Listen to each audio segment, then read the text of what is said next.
Amen. Okay, open up your Bibles to the book of Genesis, chapter 40. If you're using one of our journals, one of the scripture journals, it'll be page 180, way down toward the bottom of the page. I hope you're making use of these for taking notes, and it's a great way, like we said, to keep it, and you can always look back at the notes you took later. So Genesis chapter 40, going to read the whole chapter, verses 1 through 23, as we continue through the book of Genesis and are now focusing on the life of Joseph.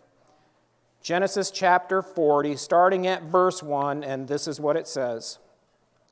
Sometime after this, the cupbearer of the king of Egypt and his baker committed an offense against the Lord, the king of Egypt, and Pharaoh was angry with his two officers, the chief cupbearer and the chief baker, and he put them in custody in the house of the captain of the guard in the prison where Joseph was confined. The captain of the guard appointed Joseph to be with them, and he attended them. Then they continued for some time in custody. And one night they both dreamed, the cupbearer and the baker of the king of Egypt, who were confined in the prison, each his own dream, each dream with its own interpretation. When Joseph came to them in the morning, he saw that they were troubled. So he asked Pharaoh's officers who were with him in custody in his master's house, "Why are your faces downcast today?" They said to him, "We've had dreams, and there is no one to interpret them." And Joseph said to them, "Do not interpretations belong to God? Please tell them to me." So the chief cupbearer told his dream to Joseph and said to him, "In my dream there was a vine before me, and on the vine there were 3 branches. And as soon as it budded, its blossoms shot forth, and the clusters ripened into grapes. Pharaoh's cup was in my hand, and I took the grapes and pressed them into Pharaoh's cup, and placed the cup in Pharaoh's hand." Then Joseph said to him, "This is the interpretation. The 3 branches are 3 days. In 3 days Pharaoh will lift up your head and restore you to your office, and you shall place Pharaoh's cup in his hand as formerly when you were his cupbearer.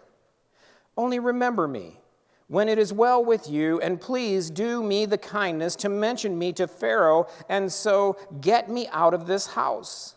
For I was indeed stolen out of the land of the Hebrews, and here also I have done nothing that they should put me into the pit." When the chief baker saw that the interpretation was favorable, he said to Joseph, "I also had a dream. There were 3 cake baskets on my head, and in the uppermost basket there were all sorts of baked food for Pharaoh. But the birds were eating it out of the basket on my head." And Joseph answered and said, "This is the interpretation. The 3 baskets are 3 days. In 3 days Pharaoh will lift up your head from you and hang you on a tree, and the birds will eat the flesh from you." On the 3rd day, which was Pharaoh's birthday, he made a feast for all his servants and lifted up the head of the chief cupbearer and the head of the chief baker among his servants. He restored the chief cupbearer to his position and placed the cup in Pharaoh's hand. But he hanged the chief baker as Joseph had interpreted to them. Yet the chief cupbearer did not remember Joseph, but forgot him. It's kind of hard, isn't it? Going through the life of Joseph, one of the things you have to see in this is life sure has its ups and downs, doesn't it?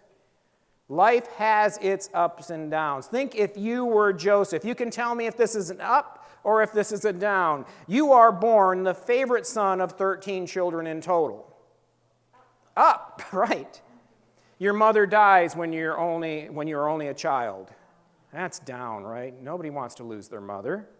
Your father picks you up and pours all of the love he had for your mother, his favorite wife, just like Lisa is my favorite wife, and you become the apple of his eye, and he gives you a special job and a special coat just to prove it. Up, that's an up, right? Your brothers get jealous, and they plot to kill you, but end up just selling you off as a slave to a bunch of foreigners instead. down. You're doing pretty well on this. I think so far you're scoring 100. You are bought as a slave, but because the Lord is with you, you blossom and are promoted to the head of your master's household. Very good. Your master's wife takes a liking to you. When you don't respond the way she wants you to, she frames you for rape and has you thrown into prison. Yeah.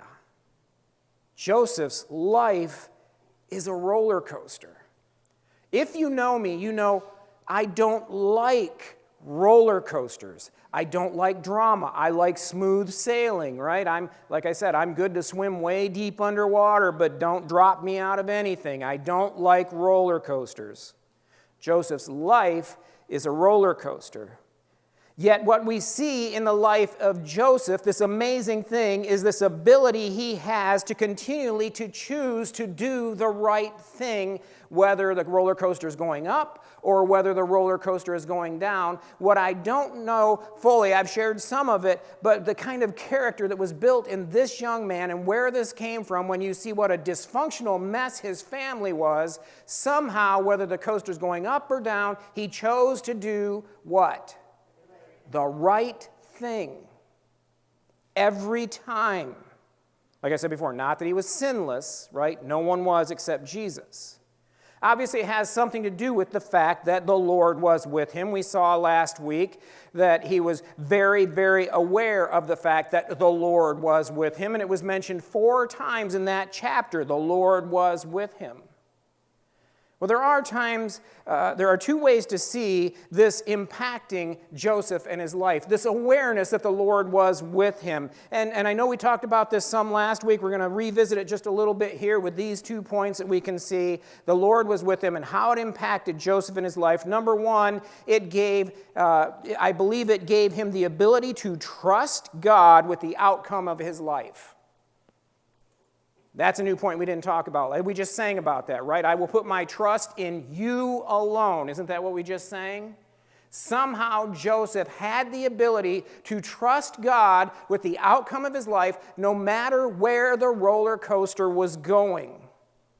We saw how that helped him not become bitter. If anybody had the right to be bitter about the way life was going, I think Joseph did. We will see it toward the end of the story, see how he trusted in God for this, and near the end of the story, when he utters the famous words to his brothers. It's probably the most famous quote from Joseph. As for you, you meant evil against me, but God meant it for good. You've heard it. That is probably the most famous thing he said. After all of this, when he comes to the end and he's back with his brothers again, that is what he says to them after they caused all this hardship in his life. You meant it for evil, God meant it for good. We can see in that phrase that Joseph was able to trust God with the outcome of his life. This is such an important thing for us to understand in our own lives. We need to grasp this, to trust God with the outcome of our lives. If you look at verse 1 here, the chapter starts out, at least in the ESV that we were reading from, with these words, sometime after this. What had just happened? Sometime after what? Got thrown in prison for a crime he didn't commit. It's funny, Lisa and I were talking, and, TV and stuff has gotten so bad. We're watching all shows from like 1960s, 1970s, just to find stuff we can actually watch. And I noticed that, and we were sitting there talking, I said, the theme of every show in the 70s, whether it's Kung Fu or whether it's the A-Team or anything like that, is somebody is accused of a crime they didn't commit and they're on the run from it, because of it, and doing good as they go. That was the theme of every series in the 70s. Well, what's that got to do with anything? Let me think for a second. I don't know, but it was an interesting little tidbit out of my life. We'll get back on track here. How's that? Thank you. Joseph was in the pit for a while. Oh, for a crime he didn't commit. Bing, that was it. Sometimes a gear slips. You can get it lined up again. Anyway, he was in prison for a crime he did not commit. Sometime after this. The newer translations put it that way. The older translations say, it came to pass. That used to be a phrase you heard in the Bible a lot. It came to pass. The newer translations are just trying to make the language more readable for us, for people living in the 21st century. And it quite literally, though, what it really means, or that phrase sometime after this, all it really means is, it happened. It happened. Or today we might say, it just so happened. Right? I was walking down the street, and it just so happened that I bumped into so-and-so. That's probably what we would say in the phrase that's in the Hebrew right there. It just so happens, and it sounds so coincidental, doesn't it? Even you're reading that. Well, it just happened. Joseph was in prison, and this stuff started happening. It's kind of like when you read the book of Ruth. How many of you have read the book of Ruth? It's short. It's 4 chapters. Make sure you read it. It's a wonderful and heartwarming story. It's one of the good stories in the Bible. It has no dark side to it. But in the book of Ruth, she goes to glean in the fields to get some food to take care of her mother-in-law and herself. And that's what they used to do. There was no welfare, so they would leave the corners of the field unharvested. And she was going out there to get some of the unharvested food so she and her mother-in-law, who were destitute, could eat. Well, Ruth 2 verse 3 says this about her doing it. And she happened, sound familiar, to come to the part of the field belonging to Boaz. We could have just said, it just so happened that she went to this field. The author writes it in a way that makes it sound completely coincidental or just a matter of luck. But if you know the story of Ruth, you know what comes of it, right? It just so happened she went to the field of Boaz, is what it says. But she and Boaz end up getting married. Because he looked and said, huh. And he also looked at her character and said, this is a good girl. Look at her take care of her mother-in-law like as her husband was dead. I left that part out, but that's probably important at this point. He wasn't still around. So she was taking care of her mother-in-law, and Boaz and she end up getting married, and they have a very famous great-grandchild. Anybody tell me his name? David. Very good. David, this famous great-grandchild of this. And of course, we know that David would have a descendant, so it was prophesied, and he would be called the son of David, and his name was Jesus. Right. And we know that all of this was anything but a coincidence or an accident. And yet the Bible puts it to us like Ruth just so happened to go into this field. None of it was up to luck. It was the plan of God. It was the plan for the promise that we've been talking about all along through Genesis here from eternity past. There was no coincidence in it. And it's the same thing, I wanted to point that out because the same thing in that phrase at the beginning, it could make it sound like this is just a coincidence, things are just kind of happening here for Joseph, but it's not the way it was. It was not a coincidence. Joseph had a divine appointment to mate Pharaoh, and God was lining it all up. What happened with Joseph was no more an accident than what happened with Ruth and Boaz. These things that Joseph was experiencing were divine appointments leading him to a specific end that God had planned for him. Every step along the way was. The specific end had to do with the fulfillment of the promise, because we'll see later how it will make way for the promise that was given in the Garden of Eden at the beginning of this book. And Joseph was right on track with where God wanted him to be. But let me ask you this, how easy would that be to see as you're sitting in prison? It doesn't mean he was enjoying it at all. It doesn't mean it was easy. Knowing that God is directing your steps, knowing that God is guiding you through life doesn't make what you're going through easier, just gives you some purpose behind it. It may help encourage you to do the right thing, just like he did. Knowing that helped Joseph trust God whatever was going on.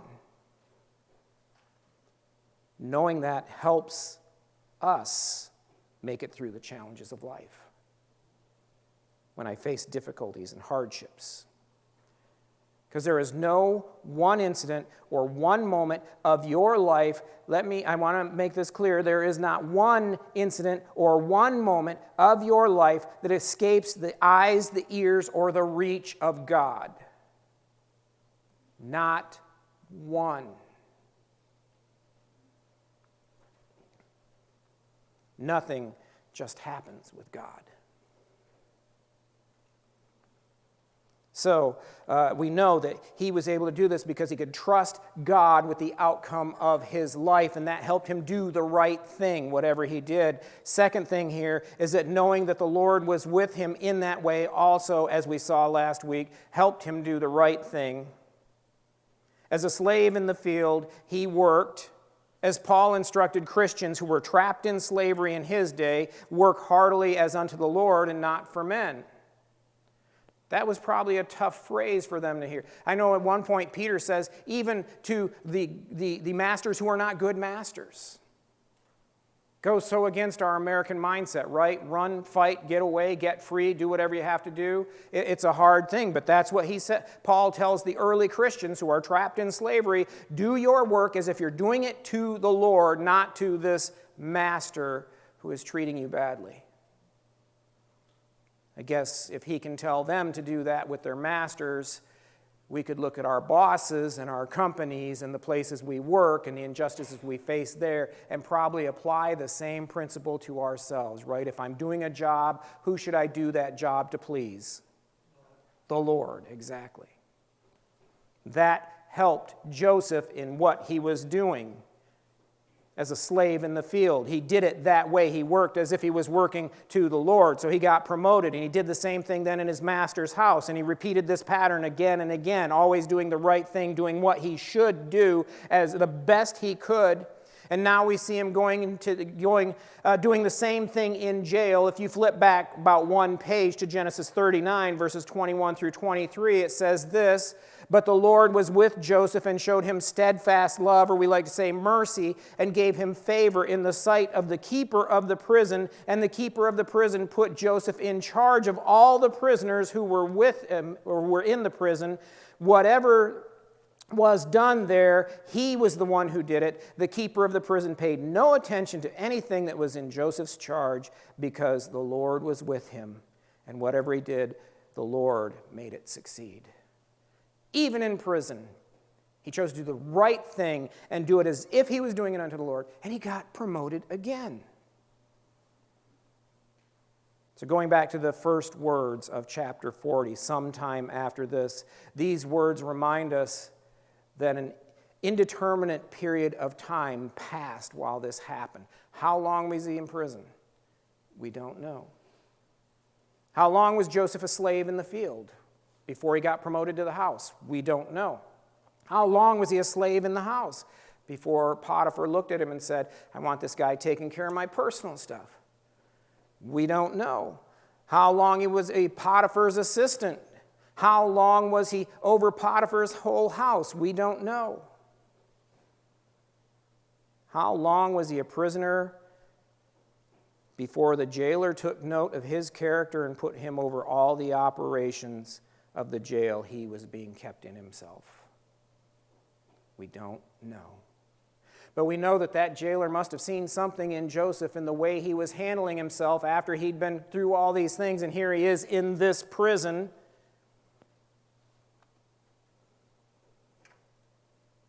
We don't know how long it was, but I am sure in each and every case it was longer than our 21st century microwave oven takes too long mentality.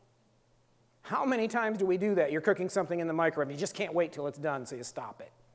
You know, we can't even wait for this kind of technology to work. Let alone how long was Joseph in the prison doing the right thing before anyone but the Lord took note of it. And he kept doing it. It's not like the jail was a nice place. Look at verse 15 there. Look at that verse. Tell me, what does Joseph call this prison in verse 15, especially in the ESV? A pit. Yes. You think he's in prison, right? So we imagine this building, and it's got bars on the walls, and it's got all these kind of things. And you might look at even that kind of prison, like our modern day jails, and say, well, I could probably handle that. That's not what this jail was like. We showed you some of this stuff last week because we just got back from Israel, and I want to share some of this because it's very pertinent to this, because he says it's just a pit. It was a pit below the house of Potiphar. It wasn't some main jail. It was just below Potiphar's house. It was an area cut out of the rock where they could put their prisoners. I want to show you a couple pictures here. If you could advance that to the first one, Tim. This picture here you will see, if the computer will cooperate, it's a little dark there, but it is in dungeons, right? That's how it tends to be. That is the pit below Caiaphas' house that we showed you last week, where Jesus was kept awaiting his crucifixion and his trial after they arrested him in the garden. And if you look at that, you can see the library where the prisoners can check out books. And that nice cafeteria there with the stainless steel tables, and the restroom facilities are just beyond belief. The showers. Actually, when we were down there, what I can tell you is it's just chiseled out, so it's all just rough stone. It's not polished, it's not nice, it's not any of those things. There's no plumbing, there's any of that. You were lowered into a pit in the ground. Tim, go ahead and show the next picture. This is when you're looking up at the ceiling from that same room, and that hole there is, we believe, the hole that Jesus was lowered through to get him down to that dungeon. Just put ropes under your armpits and lower you through that hole. That's how you got in and out of that room. And the word there is a pit. This is the same kind of a jail or dungeon that Joseph would have been put in, because it says right there, it's a pit. It's the same word it used when it was talking about his brothers grabbed him and threw him into a pit in the desert. It was not a nice place.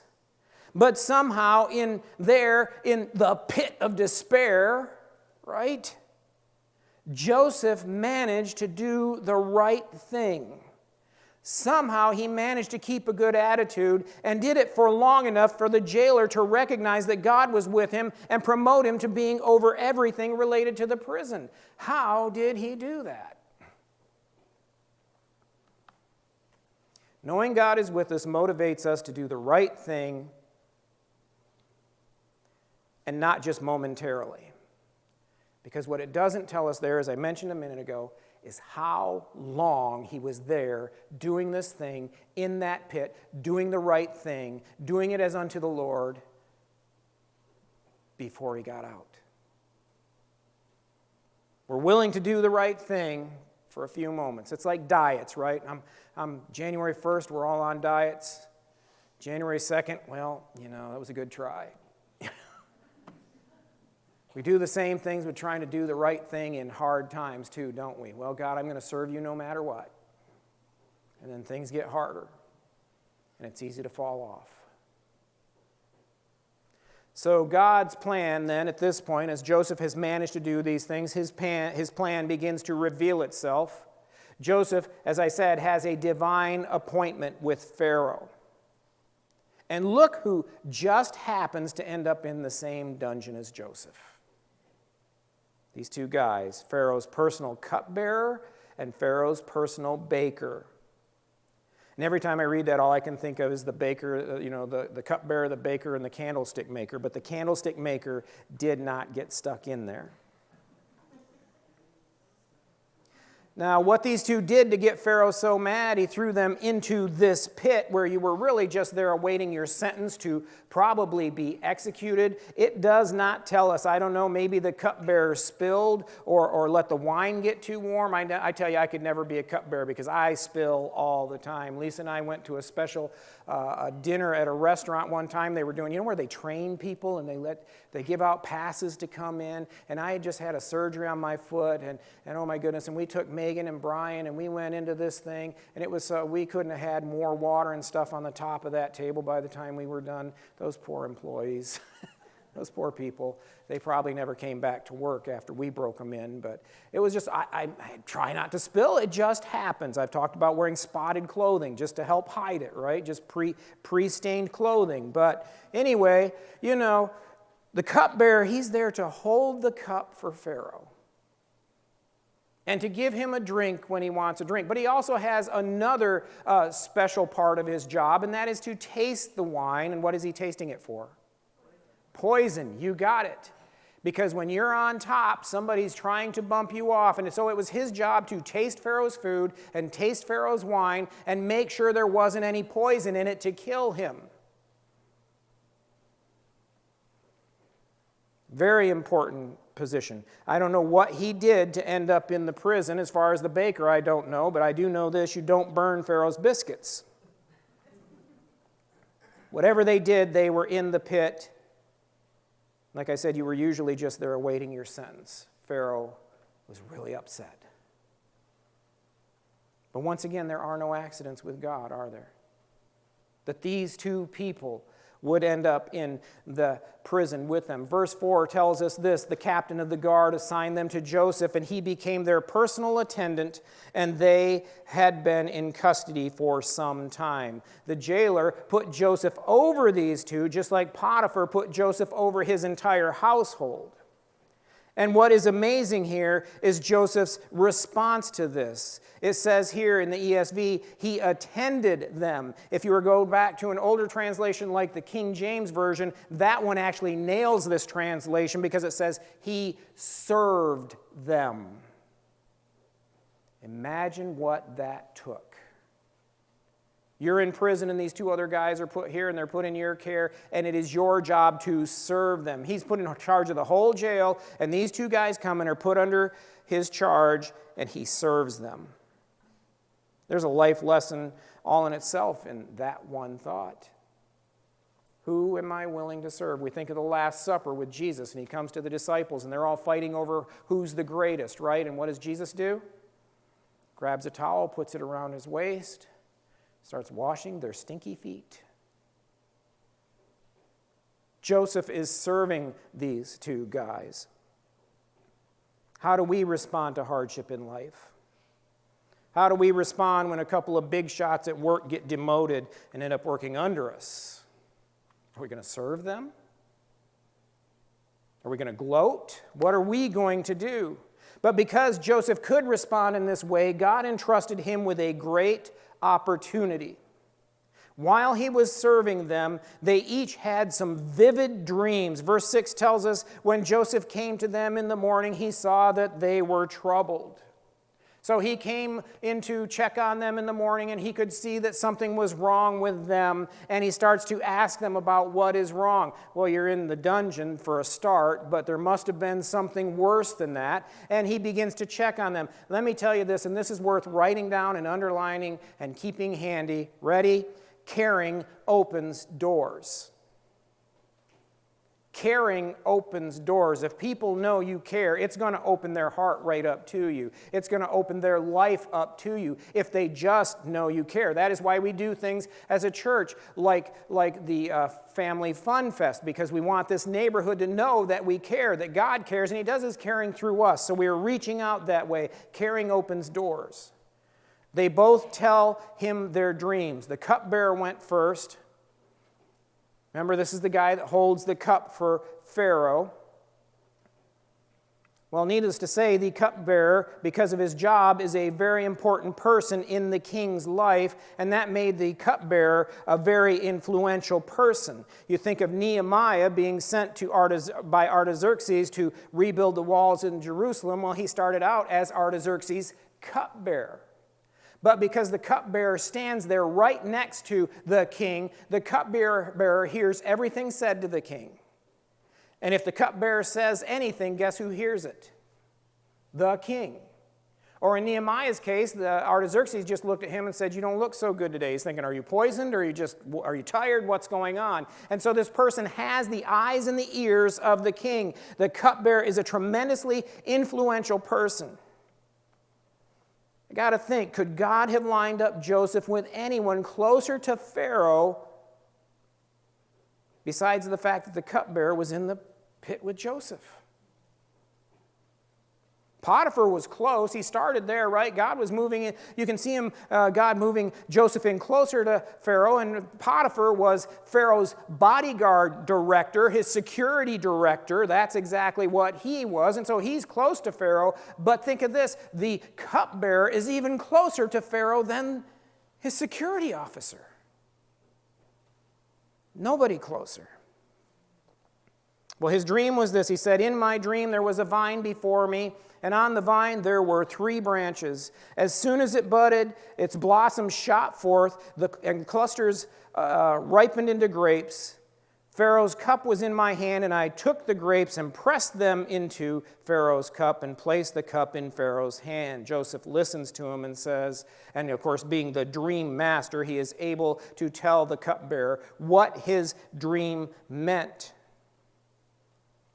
Now, this wasn't just guessing. It's not Joseph saying, well, I think it's this, or it could be this, or that usually represents this. It's nothing like that. And it's not like when you dial 1-900, dial a psychic, you know. You should know when they ask, who is this, when you call, that they're not.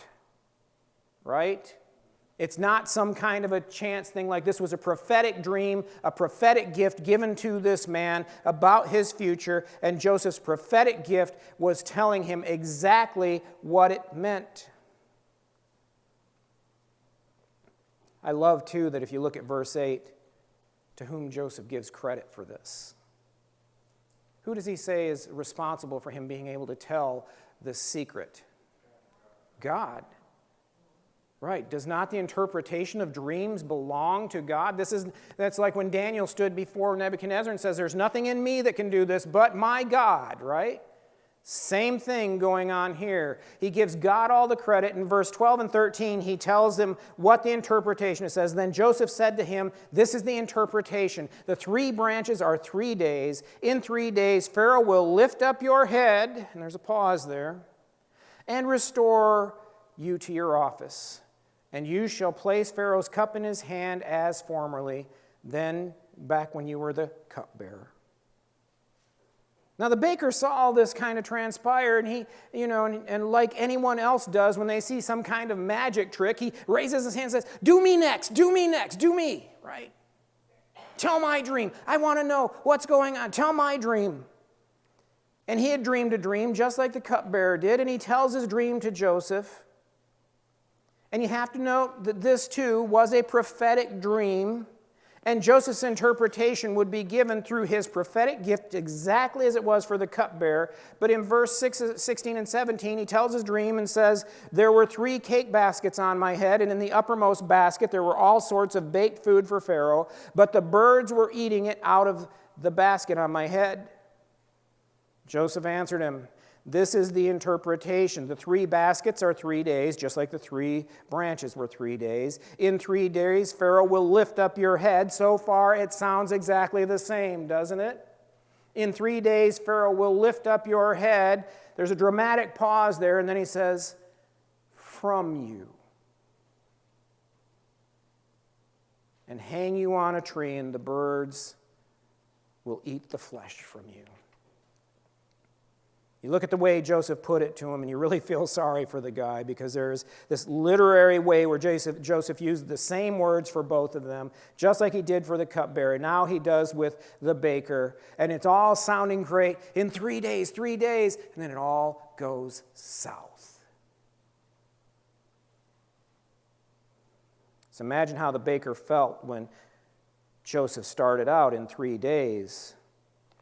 And then pauses and tells him, and he will lift your head from you. Because these were prophetic gifts, they came true. Exactly as Joseph said. That is the test of prophecy. The poor baker lost his head and was hanged, as Joseph said. Hopefully in that order. The cupbearer was restored to his prominent position, standing next to one of the most prominent men in all the world at that time. Joseph saw his opportunity with what was going down here. He could see God directing his steps and the opportunity God had brought him, and so he asked one favor of the cupbearer. Of course, there was no reason to ask the baker for any favors at this point. unless it was going to be delivered within the next 2 days.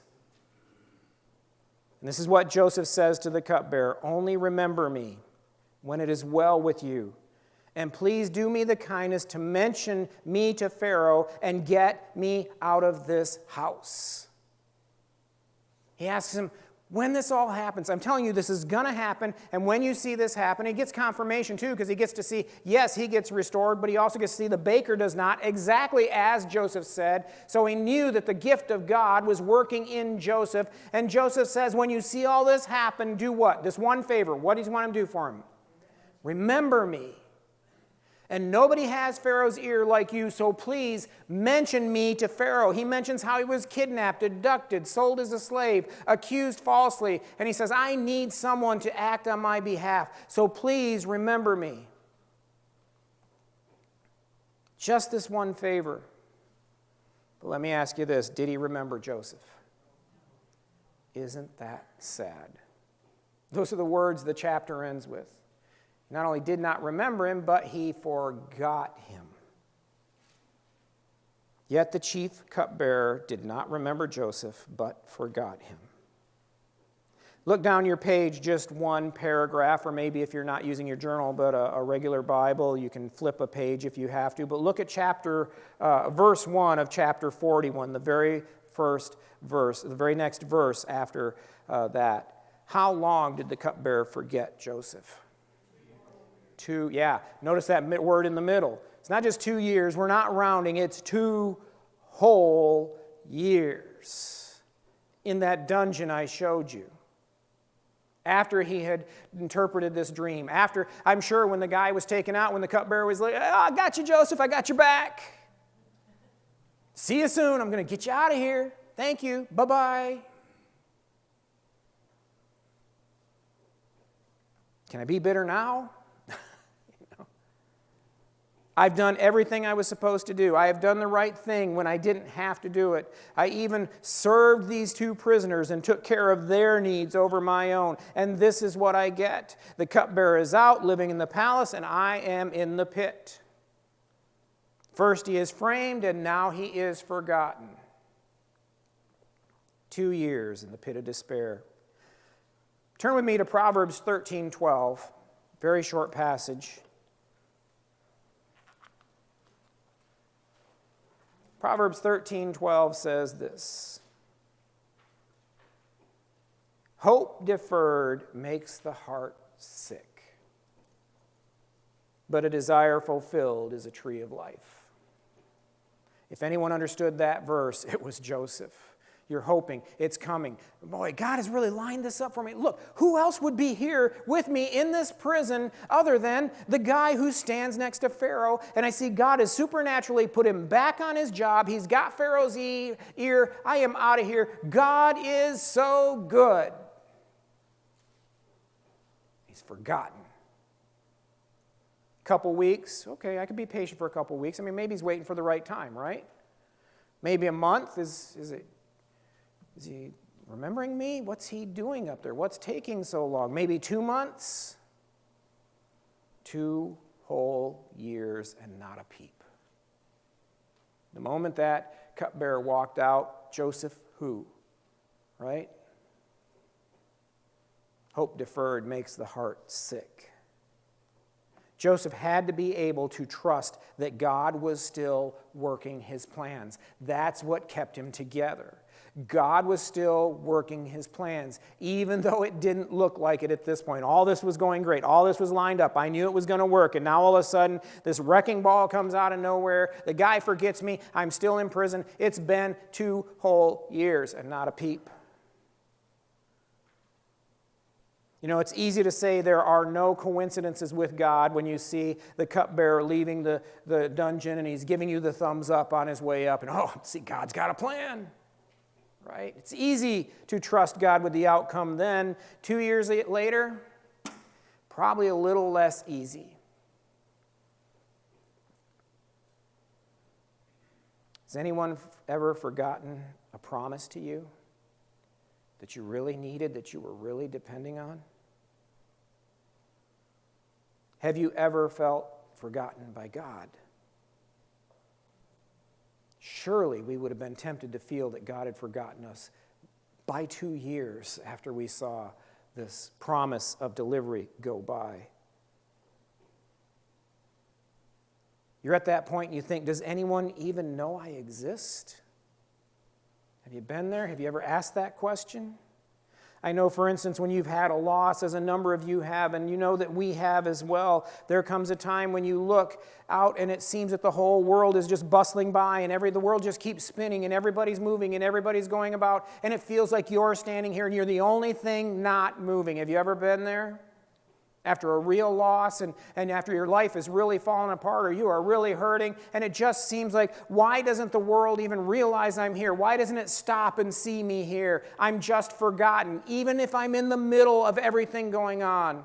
Everybody's life is moving on but mine, and you feel forgotten. And you are trapped in a different kind of a dungeon, and it seems like relief will never come. And you've seen promise of hope come and promise of hope fade, and promise of hope come and promise of hope fade, and your life has been this up and down roller coaster, and you're wondering, is it ever really going to get any better? Sometimes I think in situations like that, when we've been there, God is asking us, can you trust me this far? Joseph, you've gone this far with me. Joseph, I was there with you in the pit with your brothers. I was there in Potiphar's fields, in Potiphar's house. I was there in the jail. Now that you've been forgotten, can you keep on trusting me with the outcome of your life? How will you get through this? Somehow Joseph did.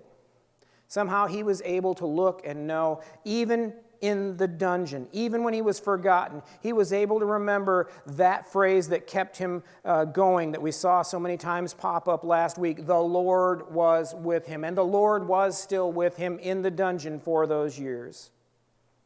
When the cupbearer forgot him, the Lord was still with him. Somehow he was able to hold on to that even now. By the way, just in case you're wondering how long Joseph has been living this way, how long this roller coaster ride has been, does anybody know how long it was? 13 years. He was kidnapped and sold as a slave when he was 17, it tells us, and then we'll see in the next chapter when we get there, 41 verse 46, when he finally gets sprung, he is 30 years old. Riding this roller coaster of ups and downs, and he has been forgotten all these times. Does my family back home even know I exist? Is Dad still missing me? What's going on? I've not heard anything from my family in 13 years. You are not alone. That is what I want you to remember. You are not alone. The Lord is with you. Even when you are stuck and your life seems to be spiraling downward, even if it has been 13 years of spiraling downward and seeing hopes dashed on the rocks, even if your life is as bright as that dungeon that I showed you that picture of, the Lord is with you. Turn with me one more time to this passage, Isaiah 49, verses 14 through 16. Isaiah 49, verses 14 through 16. While you're turning, I will let you know this is one of my favorite passages in Isaiah. Always such an encouragement, this one. And this happens at a time when God is punishing Israel for their idolatry. And we know just because we're going through hard times doesn't mean God is punishing us. But at this point, so that you get the picture, God was actually punishing them for their idolatry. And while he is punishing them for this, he wants to deliver this one message to them: I have not forgotten you. This is what it says. But Zion said, the Lord has forsaken me. My Lord has what? Forgotten me. That is how they felt while they were under his punishing hand, because they were turning to all these pagan idols.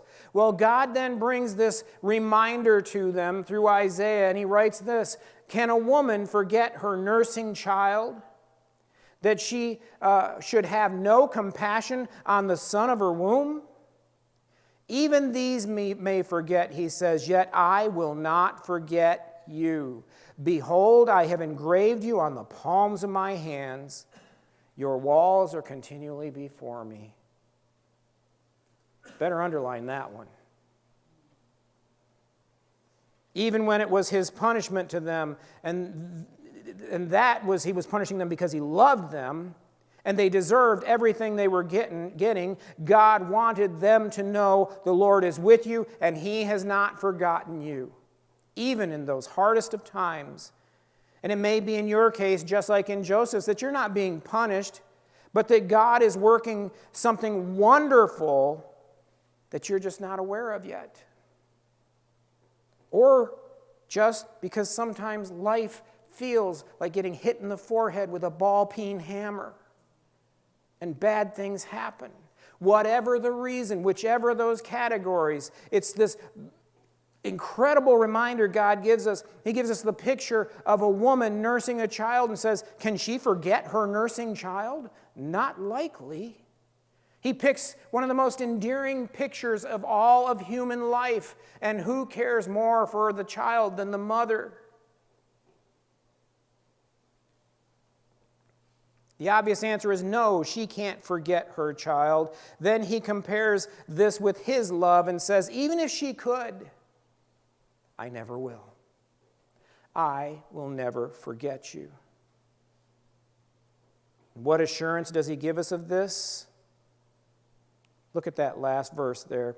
I remember when our daughter was young and she used to write things all over her hands. If you told her to remember something, this girl that's the missionary in Paris now, and you tell her to remember something, she'd write it on her hand or on the back of her hand or something like that. Her hands were always marked up with this. She thought it was funny. She'd call it her Palm Pilot. I know most young people don't know what a Palm Pilot is anymore, but I did have one, and so she said she had hers too. Right? She would write things she didn't want to forget on the palms of her hands. The Lord, it says, has written your name in the palms of his hands. This is Old Testament. Is this not mind-blowing? Old Testament. He has written your name in the palms of his hand. And what did he write it with? A rusty nail.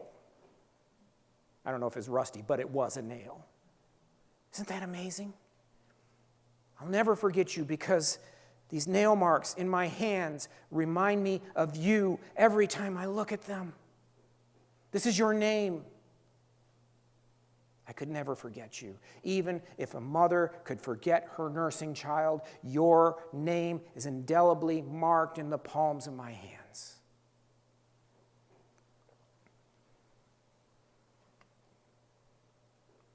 More than any tattoo, that mark will never go away. He'll never forget you. He cannot. He will not, no matter how long you're in the dungeon. And there's still that aspect of patience that I mentioned earlier, but while you're awaiting, while it seems everyone else has forgotten you, while it feels like the world is going on and nobody even knows you're there and nobody even knows you're suffering, but the world is just spinning and spinning and spinning and you're sitting still and going nowhere, while it seems the world is passing you by, you know this one thing. Jesus Christ wrote your name in the palms of his hand with a nail, and he will never forget you. That is what will carry us through. The time will come. He will take care of everything that you are struggling with. But now, live with this assurance. In a moment, we're going to sing a song. We haven't sung it here together, but you probably do know it. You probably have heard it on the radio. And it has these words in it. And while you're singing it, I want you to listen for these.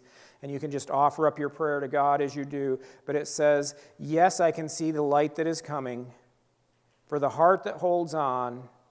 And there will be an end to these troubles. But until that day comes, still I will praise you. Still I will praise you. It's coming, but it's not here yet. And I hope that is what you can say while you are waiting.